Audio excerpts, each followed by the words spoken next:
Blessings, Quantum family. It's Jules, and I am so excited for our guest today. We just were kind of connecting in a heart space, and my heart is overflowing with love for Echo. She is doing some amazing work, and I'm really excited to see where this conversation goes. So, Echo, welcome to the show, and I'm just going to have you introduce yourself. Tell us a little bit about yourself.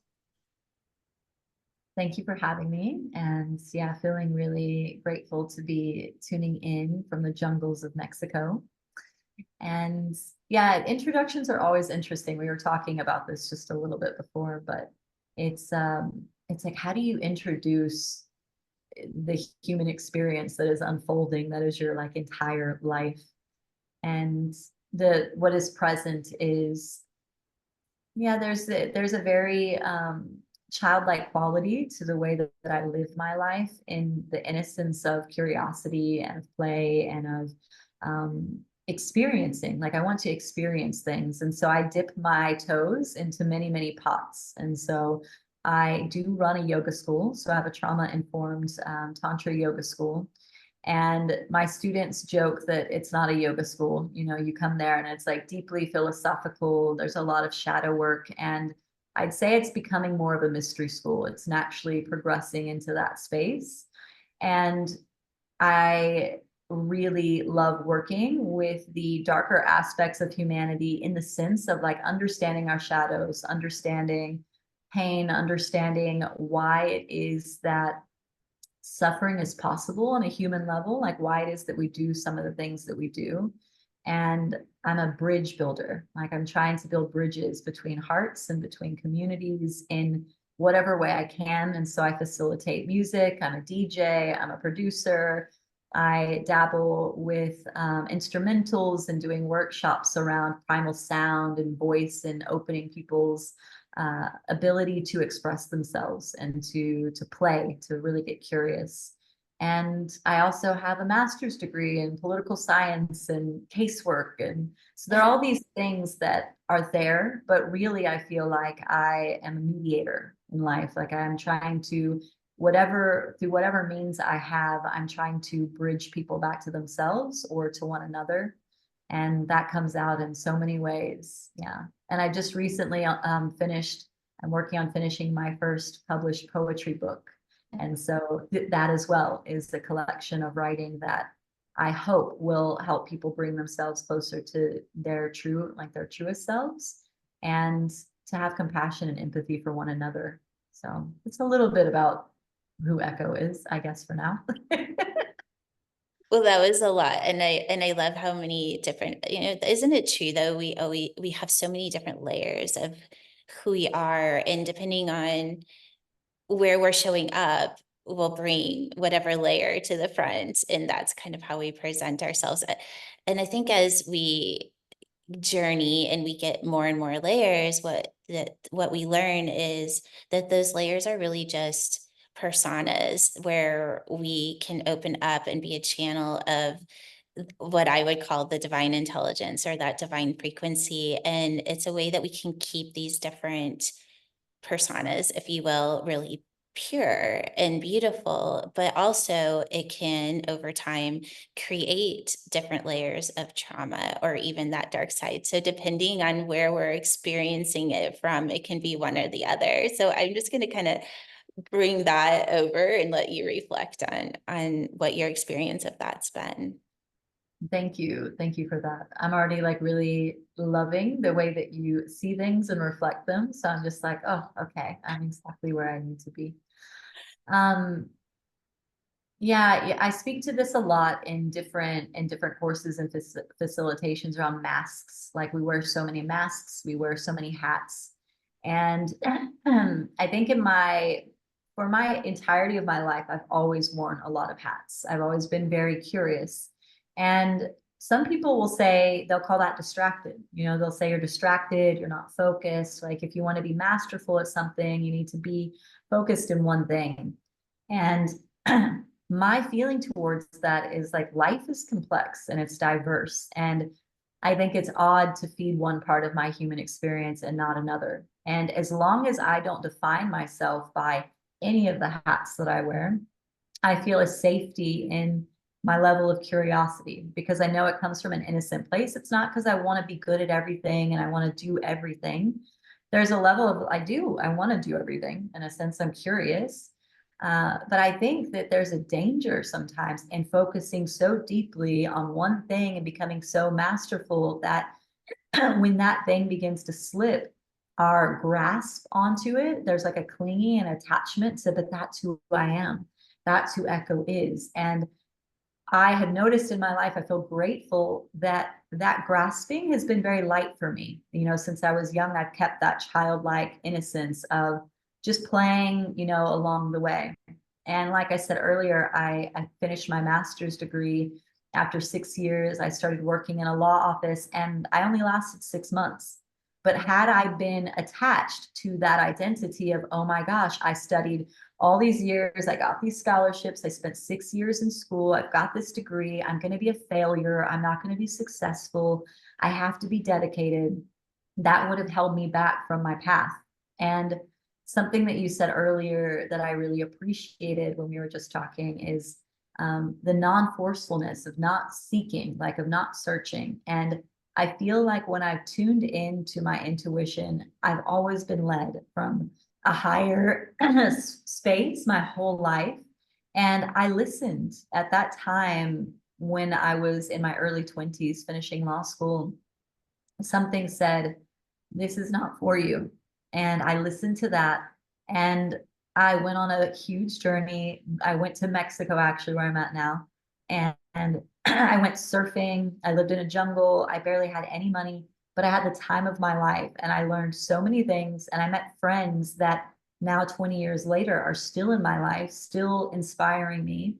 And my whole life took a different change because I put the hat down, I put the mask down. And I did have people say, wait, Echo, like you aren't at the law office anymore. You've gone to Mexico. Are you having a quarter life crisis? And I was like, no, I'm just enjoying my life. And so I've listened to that force my entire life. And it's led me into some very interesting places. It hasn't always been easy. I've gone through a lot of painful phases, but each of them was like pivotal to my growth. And I wouldn't be where I'm at today had I not listened and let things go. It's a constant shedding of the hats and the faces and not being who people want you to be sometimes, really, really letting go of that. What I'm hearing as you're saying that, and I can relate to that whole kind of journey, of course, in my own way, but what I've come to, it's just don't identify, right? It's you, and that's you can identify it. You need to step into a space and have like what we're doing right there's Jules the podcaster, and then there's Jules this, and there's Jules that, and we can step into these kind of roles where we can allow the divine to move through us. But once that is done, then I move back into that open space of non-identity, and it keeps you from attaching to being any one person because the identity is always putting consciousness in that frequency and then allowing it to guide to where the next space is. And I feel like that's just something that we're not really taught, right? We're taught of, oh, you have to figure out this. And then, I mean, gosh, I can remember my kids being in high school and they were supposed to know what they wanted to do with the rest of their life by the time they graduated, and they go claim a major. And I always encourage them, it's let it show you, right? It just, and even if you're just going and getting a degree, get a degree for the experience, but you always can change your mind. And they both did. Neither one of them is using their degree now, but that what's more about the process of what they learned. It wasn't about creating an identity of who they were going to be. So with that, I know that can be a little bit harder. And I know that this is a big part of your work in that when we have intense things happen to us in our lives, that it's really easy to create an identity around that place. And I know that this is such a big part of your work. So I just want to open up the container for you to kind of speak. What I'm just gonna Ah, turn it over, I girl. love I love your threads, like beautiful threads. There's a few things, and I don't want to lose them, so I'm planting the seed here. And the which do I want to speak to first? I think I want to speak to the non-identity first because this is something only in the past 5 years that I've learned to embody. Like there was the intellectual understanding of it, being on the spiritual path for some time and reading the Tao and walking the way of the Buddha of Buddhism and Theravada and Mahayana. And I have always been very clever and like very intelligent. My mind works very quickly, but there's a big difference between knowledge and wisdom. And so I had a lot of knowledge growing up, but I didn't yet, I had some wisdom, but there wasn't embodied wisdom in some of the intellect that I was absorbing.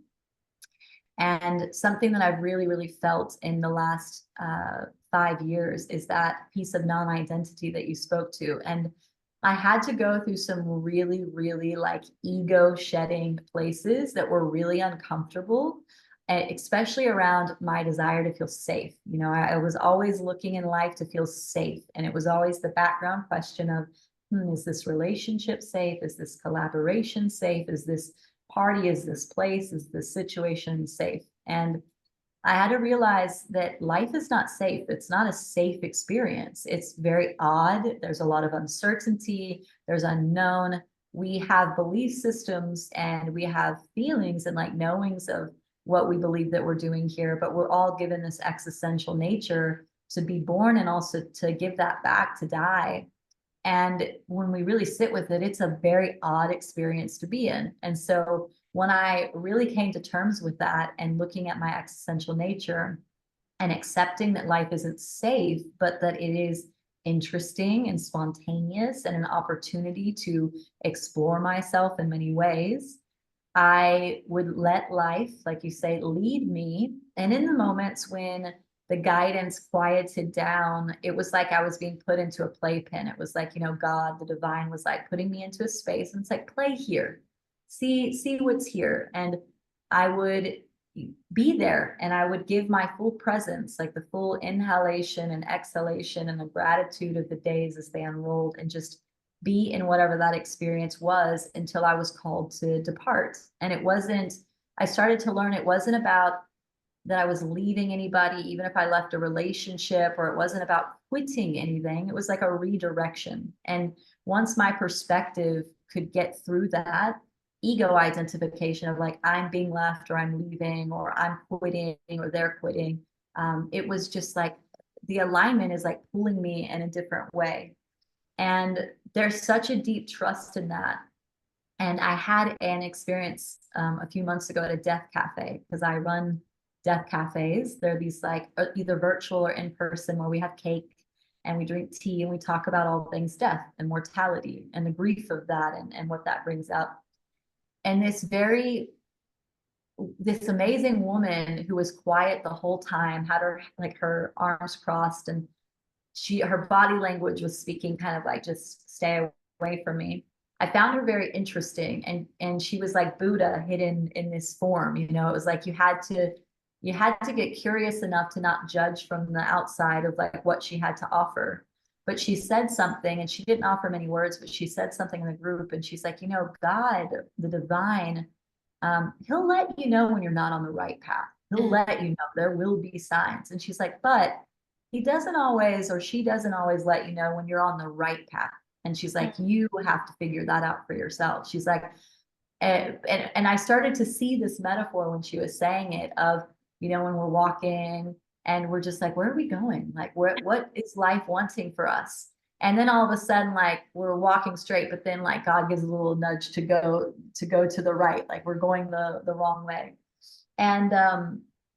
And what she was saying about that is like, if you're not feeling any divine guidance at the moment, instead of panicking about it, know that you're where you need to be. And Mm. that has helped me a lot. That's helped me a lot lately because I have felt so guided in my life. And I thought, oh, maybe life is starting to trust me. Like maybe I've listened enough that it's trusting my choices and that my choices are starting to not come from such an egotistical place of, what's best for me, what do I want, what are my desires, but where can I be of deepest service, and where am I at my highest good? And so it gets more silent, and like the magic is in my choices in life, being like, I want to see what you're going to choose to do. Yeah. And the second thing I wanted to say was around, I can't remember the thread of what you had said that brought it up, but I think it was around the painful things that happen. And I had been holding on to a story so much of my life of victimization. Like as a child, you know, I didn't have the love of my mother or my father, which is so painful. Like something I wrote once was like, not being loved by one parent is enough to drive you crazy, but not being loved by two parents is enough to drive you towards God. Mm. Because having that abandonment from both the masculine and the feminine, it pushed me on a path very, very early where I was seeking. You know, I was reading the Bible, I was reading Buddhist texts, I was reading scriptures and depth psychology when I was 13. And still, it took 20 more years of being steeped in that victim mindset of I've been left, no one loves me, I'm alone. And even though I was inspiring, I'll say quote unquote, and teaching and on the path, I was helping people, but I was helping people from a victimized space. Like I still believed I needed other people's validation, that I needed to belong, I needed to be accepted in certain ways. And so there was still a subtle and not so subtle at some points victim mindset that wasn't keeping me fully in my like conscious ability to create the life that I wanted. And I had a big medicine journey, and in one of them, and in this medicine journey, I remember at the end the words came to me from like this force, and it said to me, you can only have a bad childhood if you believe in a reality where there's a beginning and an end. And this like blew me open, because I was like, oh, Echo, like sweet little Echo, like this childhood that you've been so attached to is like but one phase in a never ending story of whatever it is that you are to be and whatever it is that you have been. And so again, like you can only have a bad childhood if you believe in a reality where there's a beginning and an end. And so that has like taken so much pressure off of that story that I've been clinging to for so long. Yeah. Oh my gosh, so many amazing nuggets in there. It's like these are the times where we're like bullet point it because it's so good. It's so good. So one thing, first of all, I loved how you brought in that story of when we stopped getting guidance, because I feel like that's the one space where so many of us on the path struggle. And I call it holding consciousness in the abstract space, because in that abstract, we don't know, right? And that is uncomfortable. But I love that you brought in that space of, well, if we're not getting anything, then we're right where we're supposed to be. And it is a place of relaxation. So I know that there's a lot of people that are in my community that are listening to this that are going to be like, yes. So that was just so wise. And I celebrate that, because I know how many people it's going to help. And so thank you for sharing that. And then going into, I love your insight also of the no beginning, no end. And that's such a huge part of what I'm passionate about is moving not just consciousness, but the body into the experience of no space, no time. And that when we do that is when we are fully connected to that divine presence. And that divine presence is literally transcribed in our DNA. Like we are the technology of the divine, and that the surrender. I even go to a place of even saying submitting my consciousness into that intelligence, because it's in that space that the programming and all of the wounding and all these things, and not that we do it perfect, because it's an attuning process, right? We're always attuning into the intelligence and surrendering or submitting into the intelligence. And there is a time in our lives where we let go of what we want, because I mean, for me personally, it sounds like maybe this is for you as well. I realize that what I want is so limiting and doesn't bring me to the place of that striving for happiness, if you will. Mhm. It just creates another loop of another desire. But when we become the creator in the creation and we are just consistently submitting and attuning, the desire is just to continue to do that. Mhm. But like you said, there is a discipline in being comfortable in the uncomfortable, because it's a lot easier to live in a program because it feels safer, even Mhm. though it's just as unsafe as it is to live in the intelligence. So I'm just gonna I'm sure that hopefully that sparks something for you to reflect in. That so many things, like everything that you're saying, I'm like, ah, this woman, yes, this being, I don't want to limit you to the a woman, this being, so many beautiful threads. Um, whew, yeah, there's so many stories that like pop up into my mind, and also just, yeah, kind of metaphors. And I'm going to speak to one.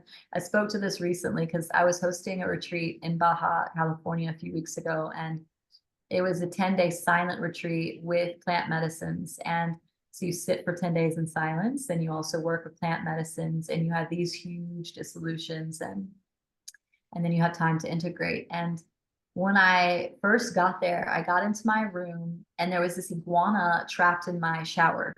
And this iguana, it was so funny. I came in and it startled me just as much as I'm sure I startled it. And I walk in to take my first shower there of my like 2 weeks there. And I see the iguana and I'm like, okay, maybe I try to get the iguana out of the shower. And it was just so frightened, it wouldn't let me come near it. And if I did get near it, it would bury itself deeper in this like puddle of water. And I thought, can iguanas swim? Is it going to drown in the shower? And I was going through all these contemplations of how do I help it? And then I was like, you know what? It's an animal. It's done this. It's got itself here. It knows how to get itself out. I'm going to leave it alone. So over 3 days, this iguana stayed in the shower. And anytime I tried to get to it, it wouldn't let me out. And on the third day, I just thought, okay, this can't be normal. This iguana must be it having an anxious, like a panic attack. It needs food. Like I need to get it out of the shower. So I got this little piece of cardboard and I tried to pick it up and it jumped off and like jumped back into the shower. And then I got it close enough to the edge of the shower that it jumped out. And I was like, okay, so it's out now. And then as I tried to usher it outside of the room, it ran into this dark closet that was closed. And so again, it's trapped in the room. And I just think, okay, this iguana is doing its iguana thing. I'm going to leave it alone.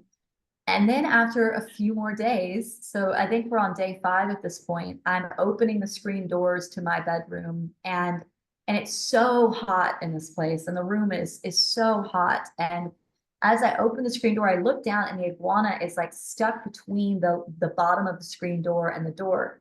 And I just look at him and he looks at me and I'm thinking, okay, you're finally trying to escape. It's happening.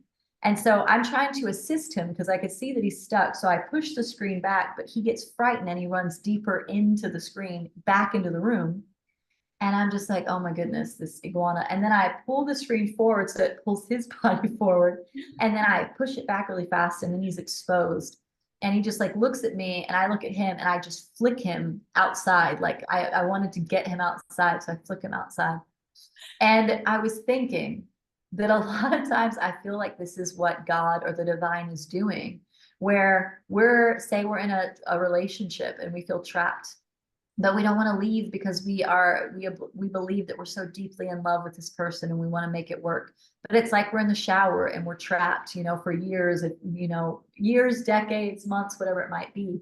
And God is there looming and he's trying to help us. But in his looming and trying to help, we see darkness and we see a shadow and we see this big force of maybe our fear coming because we see from this limitation, like you were saying, we're limited. We have, and some of us have expanded our consciousness to be able to see outside the physical realms, which is beautiful. But for most of us, we see the smaller picture. We can't see past our limitations. And so in that metaphor, I was seeing myself as like the divine to this iguana. This iguana can't feel that I want to help it.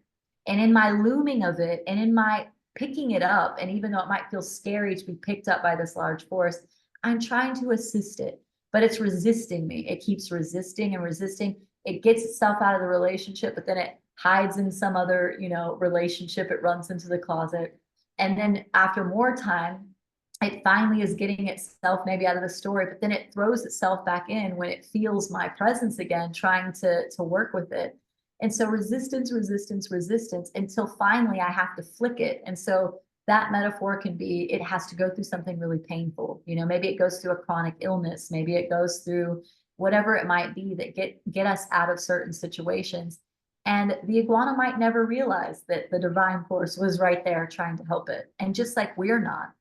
And so when I look back at my past and I look back at my childhood, what I was saying earlier about not having the mother, not having the father, I come from a very like a perverse, like my lineage, there's a lot of perversion and deception and alcoholism and substance abuse. When I was younger, I thought my abandonment was like the biggest and most painful thing that could ever happen to me. But my mother, when I look at it now, I left home when I was 10 and I was homeless. I lived in the forest. I scavenged food. I was like a little animal. But how many children get to raise themselves? How many children have the opportunity with a childlike consciousness and innocence to just be whoever they want to be, to live out in the jungle? And yes, it's not easy, you know, surviving. It's not easy getting food and the things you need. But I didn't have anyone telling me, you need to be this, you need to do this, to be a good little girl or a good little boy, or to do. I just got to choose who I wanted to be. And so when I look back at it, I'm like, my mother got out of my way. My father got out of my way. They allowed me the space to find out who I was. Nobody directed me to the path that I was going. I got to listen. I lived in the jungle. I got to listen to the trees, to the rivers. I got to be a part of an ecosystem that most children are phased out of. They're not a part of. So I actually, when I look back, I started to rewrite all the beauty that I experienced living in the forest. And it wasn't until I was older and started to tell my story that people started to project onto it that I was traumatized. Like, oh, you were homeless, you didn't have food, you lived in the forest, no one was there to protect you, you weren't safe. But when I was in it, I was just living my life. I was taking showers in the river and I was playing in the jungle. And it wasn't until that lens of what life is supposed to be like, that told me this is a bad experience. You were traumatized. But in reality, I was gifted in many ways, and I wouldn't be who I was today hadn't I gone through that crazy obstacle course like the iguana, and life spit me out kind of new. Most of my family died. My first partnerships, my first relationships passed away, but they were all unhealthy relationships for me. They weren't leading me onto a good path. And so when I look at it now, I'm like, wow, the divine works in some weird ways, because it can look heinous and cruel, and it can look like everything is being taken away from you when really it's trying to give something to you. Yeah. Full body chills. Oh my gosh. Okay. This is so crazy. But when you were talking about, I could feel you in that forest, and it was such a beautiful energy. And then I could also see what it would be like. And what popped into my head was that show, the Truman Show. It's like you had no idea that it was supposed to be another reality. And it's like the trauma didn't come until somebody told you like there was another reality. But I think even if you just take all of that away, it just shows us that regardless of who we're holding reflection with, there's going to be a level of programming. And in the, if we use it in the right way, let's say the person that was in reflection of your experience was able to show you even more how beautiful it was, and that you were able to ascend it even more. And that was your first experience of kind of coming out of that, and how, wow, what a gift that you got to live that way, and how it could have set up something completely different. And it doesn't mean it's like right or wrong, but I think that anytime that we're in a reflection, that's our first question: is this relationship, or is this reflection uplifting and ascending me, or is it locking me into another level of programmed reality? And if we can just even open ourselves up to that, it's always bringing us back into the place of the divine, because we're asking, I call the divine is the CEO of my life, right? It's like, okay, well, where am I going to have this conversation from before I show up in my meeting? It's like, like get the permission of, how am I going to perform this? Am I going to perform it in a way of bouncing back a reality that doesn't serve the mission, or am I going to invite in the experience of where we can go with it?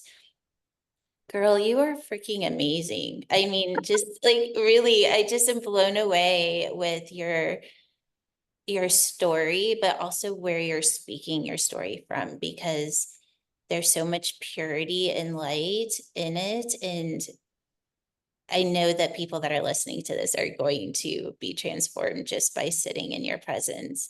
All right.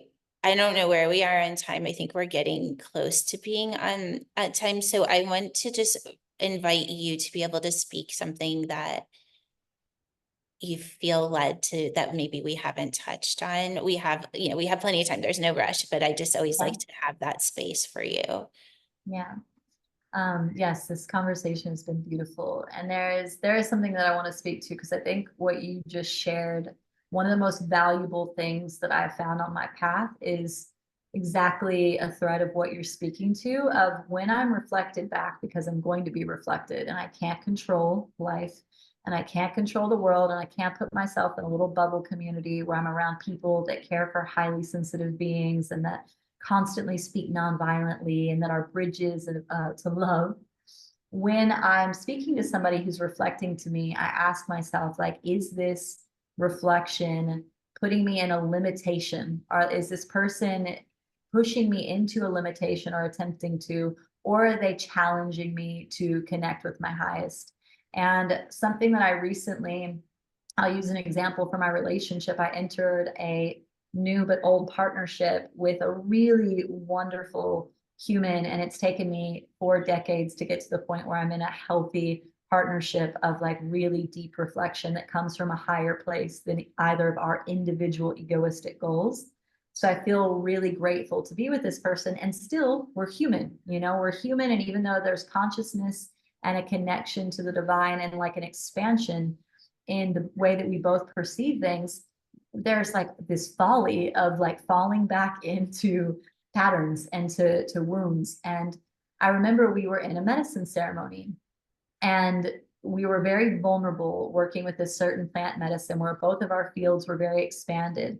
And I'd sat a lot there and was able to center myself and be with the energy and put that into prayer. Like when I'm in that space, I'm not there to, in a sense, kind of play around irresponsibly. It's, I know I've expanded my field and I'm there for a prayer and a direct purpose, but I'm giving it to God, or I'm giving it to the fire. And we had both said that our desire in that ceremony was to give our relationship to God, give our relationship to the fire.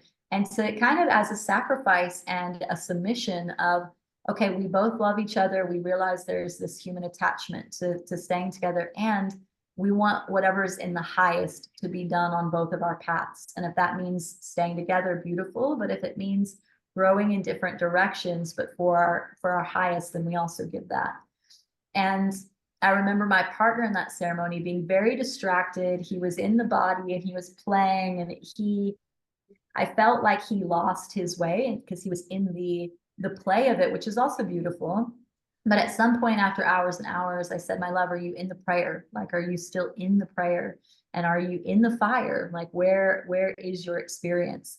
And it brought him back where he realized he got lost in himself. He was in the seduction of himself and his own desires and pleasures. And he came back. And at some point at the end of the ceremony, I lost him again. And when everybody was, connecting and doing hugs and in their safe space, he got lost in the energy of a couple of embraces where he just rode these waves of breath and like pleasure and was really, really like just enjoying that experience. But the other people that were reflecting to him, they were in a different space. And I could see that like they weren't wanting to let go. They were attached to his energy.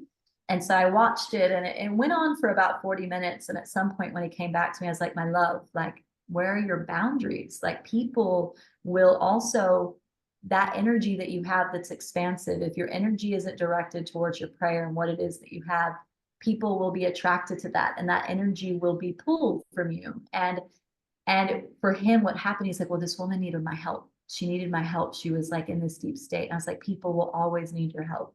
People will always need your help. And I was like, and you can redirect them back to the point that they're capable. They're capable of caring for themselves. And I was like, do you want to be the hero?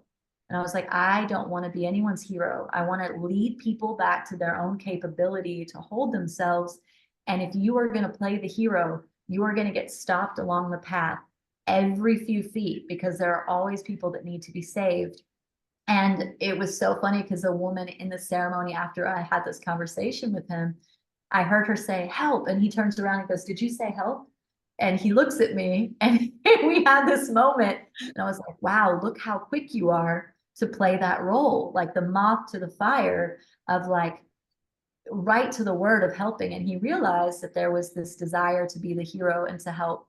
And we started to talk about it in our own relationships of like sometimes he wants to be the hero. And I said, look, if you play the hero, then I have to play the victim. And I was like, I don't want to play the victim in order for us to be in love.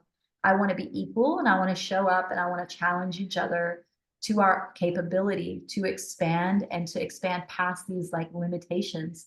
But people do this, it's like that hero, persecutor, victim triangle where we just go in loops and loops and loops. And we play these roles for each other. And you can break the cycle by refusing to be either. And so, yeah, it's beautiful sometimes to have a partner want to, you know, quote unquote, save you or take care of you. And I see the danger in that. And I tell my partner, like, you need to have boundaries. You like, I need to know your yes. I need to know your no. And if I'm in discomfort or suffering, that's okay. Like, be there to hold my hand and show me I'm capable, but don't try to save me. Like, I need to learn to save myself. Yeah. So that was the last piece I wanted to say, because I think this in the spiritual and healing like evolution, if we can see the roles that we play and we're not doing them unkindly, like we generally think we're doing them from a service place, especially as guides or healers or medicine men and women, there's a tendency to fall into that hero category. And when you do that, you're telling somebody unconsciously, you're not capable, you need me. And I don't want to do that with anybody that I work with, and I don't want it to be done to me. Yeah. Oh my gosh, this is yes. So I couldn't agree more, first of all. And I do feel that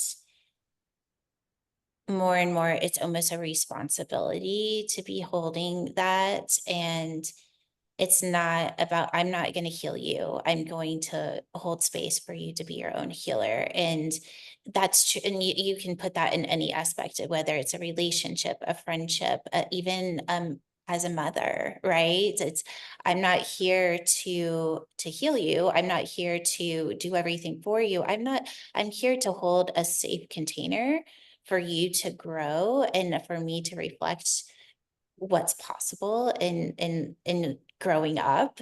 But it's like, if anything, it's more important for me. One of the thing as a mom that was always so important to me is that they knew how to make their own decisions and that they could trust in their decisions.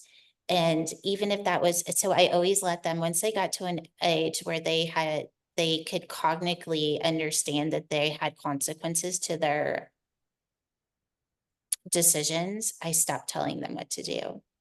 And I was just like, let's just, and I didn't tell them I was doing this. They'd be like, oh, mom, can we go do this? Can we do this? And I'm like, yeah, sure. And and they just like, so if the consequence was I stayed up till 2 a.m. and had to go to school and I was tired all day, the next day they're not going to do that. And I never said anything. I was just like, go live your life. And then when things came up, we would reflect on where the decision was made from. Was it from fear? Was it from guidance? Was it, and they started to learn how to make conscious decisions, but we're not taught that. So often we are not taught that. We're taught this rule and this rule and this rule, and then we can't find ourselves on making decisions. We're just either trying to rebel against what the rule was, or we're just restricted in that, thinking that that's the way.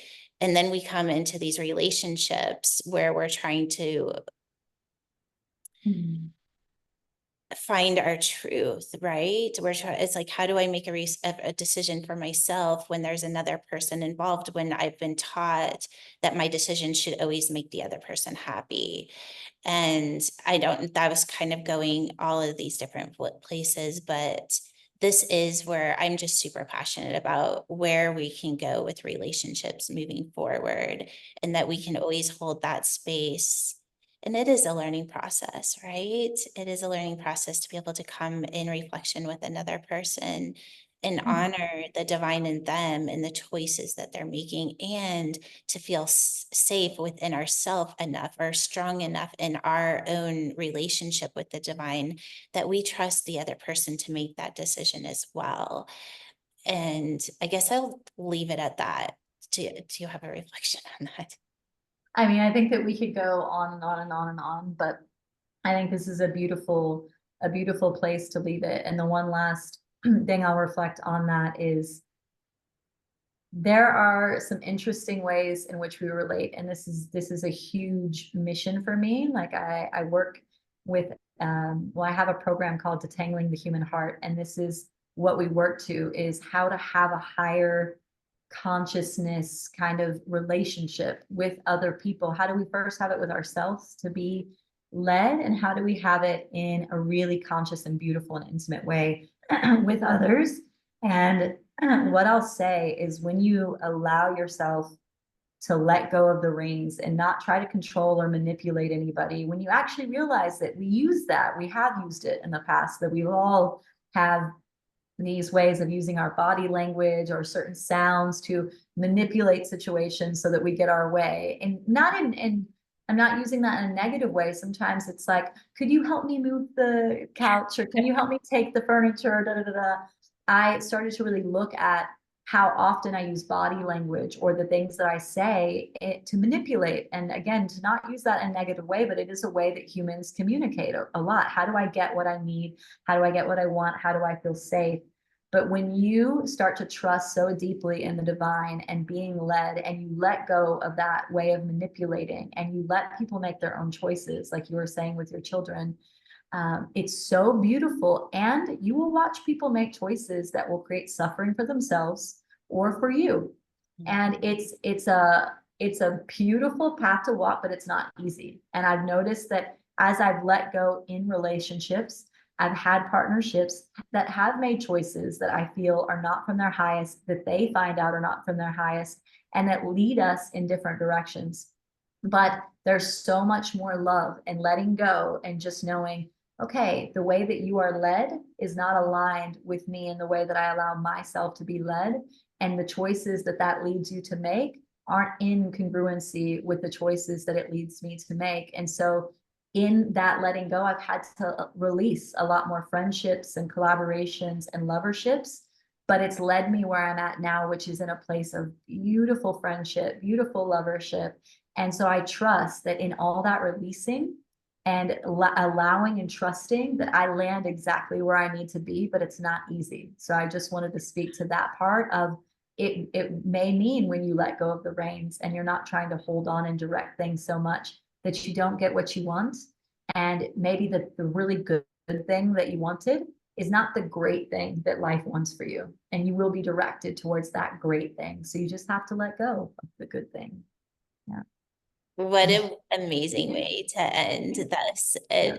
Even in just that, I feel like there's like a practice that we all could walk away with. And where do I need to just let go of the reins and just stay in witness? And then if there's a conversation to be had, yes, but it's like, where am I witnessing from? And that kind of takes away some of the pain as well, is that if I witness through my programming, I'm gonna have a lot of judgment and it may be a little more painful. But if I witness through the divine eyes, I can open up to just kind of seeing it as information versus the emotion that could be connected to it. All right, Echo. So I know people are like, who is this woman? I want to know who she is. So let's just let you kind of do a shout out of where you would direct people to find you.